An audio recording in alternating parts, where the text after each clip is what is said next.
نیستی و من هنوز با خودم حرف میزنم، مثل کسی که با خاطرات زندگی میکنه، مثل کسی که هر گوشه شهر را نگاه میکنه و دنبال رد پای توست.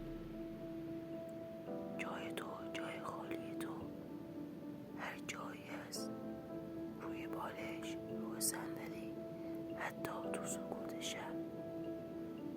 و من فقط می نشینم و می فهمم هیچ چیز مثل قبل نیست.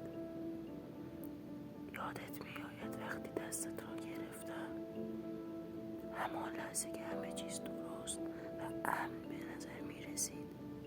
حالا حتی فکر کردم به آن لحظه قلبم را می فشارد. من هنوز حرفهایی دارم که هیچ وقت نگفتم و نامه هایی که هیچ وقت برایت نخواندم و هر شب در خیال خودم تو را میبینم، میبوسم و دوباره از دستت میدم. میخوام فراموشت کنم، اما هر نفس، هر نگاه، هر خنده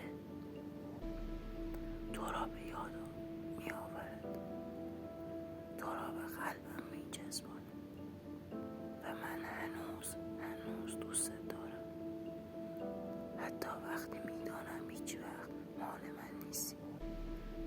گاهی فکر میکنم عشق یعنی همین، دوست داشتن کسی که دیگر کنار تو نیست، یاد گرفتن این که با نبودش زندگی کنی و تحمل هر لحظه‌ای که جای خالیش با هیچ چیز پر نمیشود، حتی وقتی همه چیز میگوید که باید فراموشش کنی.